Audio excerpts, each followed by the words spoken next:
ദൈവത്തിൻ്റെ പരിശുദ്ധമായ നാമം മഹത്വപ്പെടുമാറാകട്ടെ. ദൈനംദിന അപ്പം എന്ന അനുദിന വചനചിന്തയിലേക്ക് ഏവർക്കും സ്വാഗതം. ഇന്ന് ഐക്യവും ദൈവസാന്നിധ്യവും എന്ന വിഷയത്തെ ആസ്പദമാക്കി ചില കാര്യങ്ങളെ നമുക്ക് ചിന്തിക്കാം. അതിനാധാരമായ ഒരു വാക്യം വായിക്കാം. മത്തായി 18-20 വാക്യം. 2-3 പേർ എൻ്റെ നാമത്തിൽ കൂടി വരുന്നിടത്തൊക്കെയും ഞാൻ അവരുടെ നടുവിലുണ്ട് എന്ന് ഞാൻ നിങ്ങളോട് പറയുന്നു.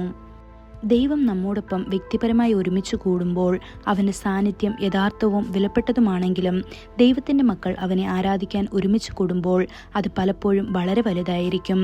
കർത്താവിൻ്റെ വാഗ്ദാനം ഇതാണ്: 2-3 പേർ അവൻ്റെ നാമത്തിൽ ഒരുമിച്ച് കൂടുകയാണെങ്കിൽ അവൻ അവരുടെ മധ്യത്തിലായിരിക്കും. കർത്താവ് വരുമ്പോൾ നമുക്ക് അവൻ്റെ സാന്നിധ്യവും മഹത്വവും അനുഭവപ്പെടുന്നു. അവൻ്റെ സാമീപ്യത്തിൽ നാം സന്തോഷിക്കുകയും ആനന്ദിക്കുകയും ചെയ്യുന്നു. യേശുക്രിസ്തുവിൻ്റെ ജീവിതം നോക്കൂ. അവൻ മറുരൂപ മലയിൽ കയറിയപ്പോൾ അവൻ ഒറ്റയ്ക്കല്ല പോയത്. ഭൂമിയിൽ തനിക്കറിയാവുന്ന പത്രോസിനെയും യാക്കോബിനെയും യോഹന്നാനെയും അവൻ തന്നോടൊപ്പം കൊണ്ടുപോയി. അവർ പ്രാർത്ഥിക്കാൻ തുടങ്ങിയപ്പോൾ ദൈവത്തിൻ്റെ സാന്നിധ്യവും മഹത്വവും ഇറങ്ങി വന്നു. ക്രിസ്തുവിൻ്റെ മുഖം സൂര്യനെപ്പോലെ പ്രകാശിച്ചു. അവൻ്റെ വസ്ത്രങ്ങൾ വെളിച്ചം പോലെ വെളുത്തതായി. ആ നിമിഷം സ്വർഗത്തിലെ വിശുദ്ധന്മാരുമായുള്ള കൂട്ടായ്മയുടെ സമയമായിരുന്നു അത്. നൂറ്റാണ്ടുകൾക്ക് മുൻപ് ജീവിച്ചിരുന്ന മോശയും എലിയാവും അവിടെ പ്രത്യക്ഷപ്പെട്ടു. പഴയ നിയമവും പുതിയ നിയമവും യേശുക്രിസ്തുവിൻ്റെ സാന്നിധ്യത്തിൽ ഒന്നിച്ചു. മറുരൂപ മലയിലെ ആ അനുഭവങ്ങൾ എത്ര അത്ഭുതകരമായിരുന്നു! ഇത് മത്തായി 17-1-6 വരെയുള്ള വാക്യങ്ങൾ നമുക്ക് കാണാൻ സാധിക്കും.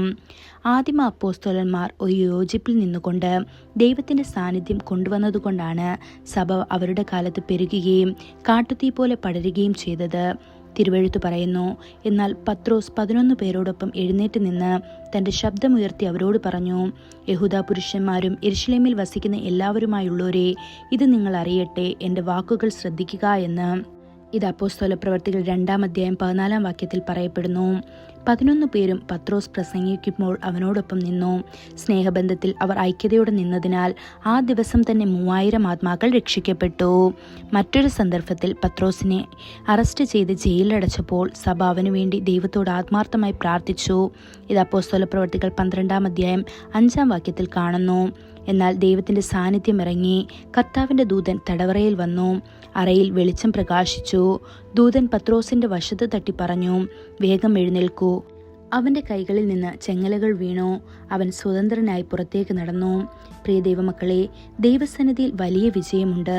അവൻ്റെ സാന്നിധ്യം ഇറങ്ങുമ്പോൾ ഒരു ചങ്ങലയ്ക്കോ ബന്ധനത്തിനോ നിങ്ങളെ ബന്ദികളാക്കാൻ കഴിയില്ല. കാരണം കർത്താവിൻ്റെ ആത്മാവുള്ളിടത്ത് സ്വാതന്ത്ര്യമുണ്ട്. ഇത് 2 കൊരിന്ത്യർ 3-17 വാക്യത്തിൽ കാണപ്പെടുന്നു.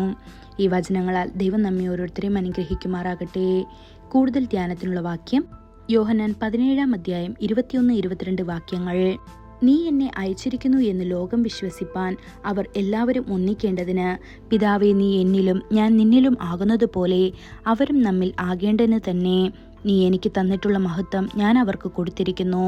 ഇന്നത്തെ ബൈബിൾ വായന: രാവിലെ സങ്കീർത്തനങ്ങൾ 148, 149, 150 അധ്യായങ്ങൾ.